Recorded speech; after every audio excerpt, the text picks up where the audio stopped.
بسم اللہ الرحمن الرحیم۔ رمضان کا مقدس اور بابرکت مہینہ چل رہا ہے۔ کل ایک بات ہوئی کہ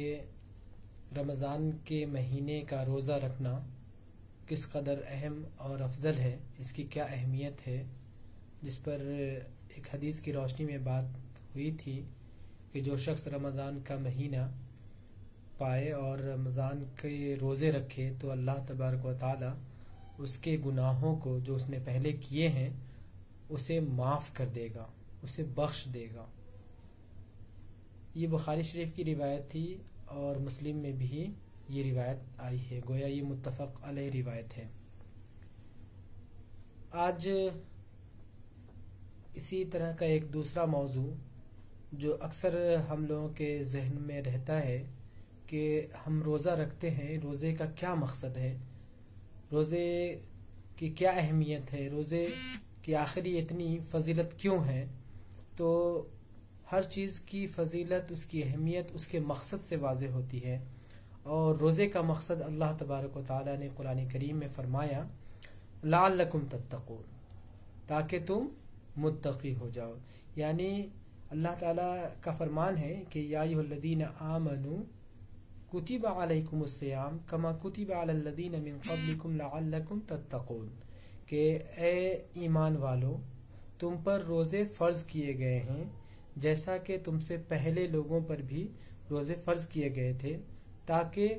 تمہارے اندر تقوی کی کیفیت پیدا ہو جائے، تاکہ تم متقی بن جاؤ۔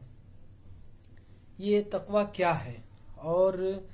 روزے کا تقوی سے کیا تعلق ہے؟ حضرات گرامی، ہم سب جانتے ہیں کہ ہمارا تعلق اللہ تبارک و تعالی سے اس طور پر ہے کہ اللہ تعالی نے سارے جہان کو پیدا کیا اور ساری چیزیں اسی کے دم سے ہے، اسی کے حکم سے ہے، لہٰذا اللہ تعالی کے حکم کی اطاعت، اس کی فرما برداری یہ تمام انسانوں کی ذمہ داری ہے، کیونکہ اللہ تعالی نے انسانوں کو اپنی عبادت و اطاعت کے لیے پیدا کیا ہے۔ تو اللہ تعالیٰ کے حکم کو ماننا اس وجہ سے کہ اللہ تعالیٰ کے ساتھ ہمارا تعلق مضبوط ہے، تو اللہ تعالیٰ کے حکم کو ماننا اس سے محبت اور تعلق کی بنیاد پر، اور اللہ تعالیٰ کی نے جن چیزوں سے منع کیا ہے، جن چیزوں سے روک دیا ہے، اس سے رک جانا، وہ بھی اسی بنیاد پر کہ اللہ تعالیٰ سے ہمارا تعلق ہے۔ تو یہ اس کیفیت کا نام ہی تقویٰ ہے۔ اس وجہ سے اگر کوئی شخص روزہ رکھتا ہے تو روزے کی حالت میں، چاہے وہ تنہا ہو یا لوگوں کے درمیان ہو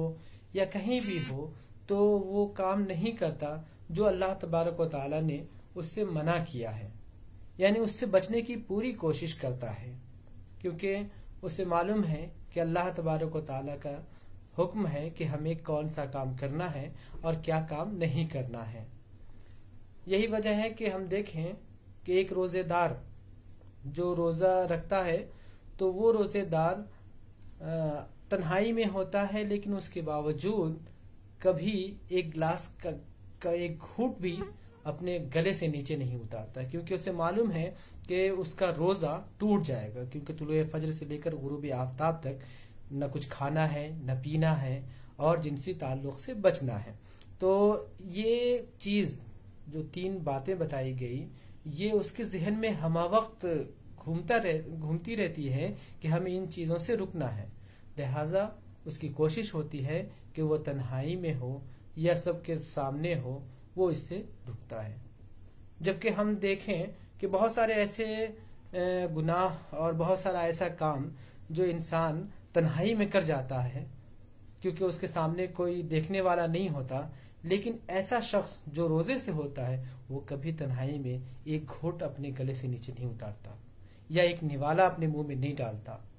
کیوں؟ کیونکہ اسے معلوم ہے کہ دنیا دیکھے یا نہ دیکھے، کوئی جانے یا نہ جانے، لیکن اس کا خدا جو اس کے شہ رگ سے بھی زیادہ قریب ہے، وہ اسے ہر وقت ہر لمحہ دیکھ رہا ہے۔ لہٰذا یہ کیفیت انسان کے اندر پیدا کرنا کہ اللہ تعالیٰ کا حکم کو ہے اسے بجا لانا ہے، اور اللہ تعالیٰ نے جن باتوں سے منع کیا ہے اسے رک جانا ہے، تو تو یہ کیفیت اگر پیدا ہو جاتی ہے اور یہ کیفیت اگر انسانوں کے دل میں جاگزی ہوتی ہے تو یہی کیفیت تقویٰ کی کیفیت ہے جو روزہ انسانوں کے دلوں میں پیدا کرنے کے لیے یہ ایک بہترین ذریعہ ہے۔ اس کے علاوہ ہم دیکھیں کہ روزہ کہتے کسے ہیں کہ کسی چیز سے بچ جانے کا نام، کسی چیز سے رکنے کا نام۔ مثلا حضرت مریم علیہ السلام نے کہا کہ انی نذرت للرحمن صوما، کہ میں نے اللہ کے لیے نظر مانی ہے، روزے کی نظر مانی ہے کہ میں آج کسی سے بات نہیں کروں گی، کسی انسان سے بات نہیں کروں گی۔ تو بات کرنا جو کہ ایک جائز عمل ہے، لیکن اس سے رکنا یہ کیا ہے؟ صوم کا لفظ وہاں پر بھی قرآن میں اس کا استعمال کیا گیا ہے۔ تو ایسے ہی ہر وہ کام جو ناجائز، حرام یا جسے اللہ تعالی نے اس دوران ممنوع قرار دے دیا ہے، مثلا کھانا پینا کیا ہے؟ بالکل جائز ہے، عام حالت میں ہم کھاتے پیتے رہتے ہیں، لیکن جیسے ہی ہمارا روزہ شروع ہوتا ہے تو وہ جائز چیز بھی ہمارے لیے ناجائز اور حرام ہو جاتی ہے، یعنی اس کا گھونٹ ہم اپنے گلے میں نہیں ڈال سکتے، ایک پانی کا ایک گھونٹ میں نہیں ڈال سکتے، اور کوئی نوالا ہم اپنے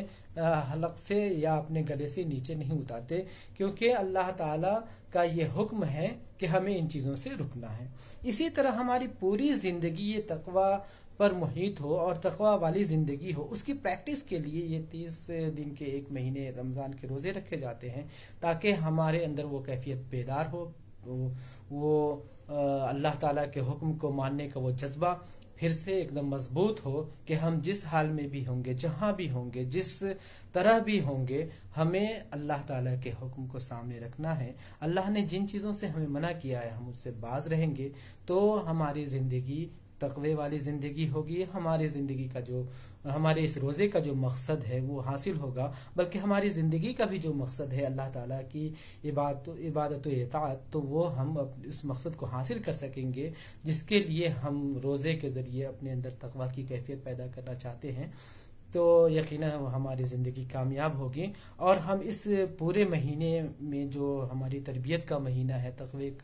کی کیفیت کو نکھارنے کا مہینہ ہے، اس سے ہم پوری طرح سے استفادہ کر سکیں گے اور اپنی زندگی میں ایک بہتر تبدیلی لانے کی کوشش کریں گے۔ اگر ہم اپنے اندر یہ تبدیلی نہیں لا پاتے تو یقین جانیے کہ کہیں نہ کہیں ہمارے اندر وہ کوتاہی یا وہ کمی رہ گئی ہے جو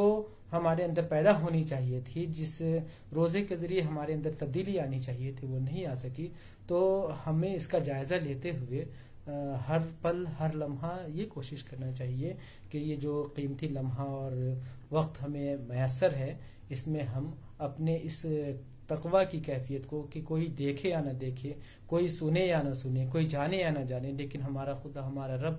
جو سارے جہان کا پالنہار ہے، جو ہمارے شہر کے بالکل قریب ہے، وہ ہماری ساری نقل و حرکت کو اچھی طرح سے جانتا ہے، سب سے واقف ہے، تو ہم اسے کیا جواب دیں گے؟ اگر یہ احساس، یہ جواب دہی کا احساس ہوگا تو یقیناً تقوی کی کیفیت ہماری بدلے گی اور ہم بہتر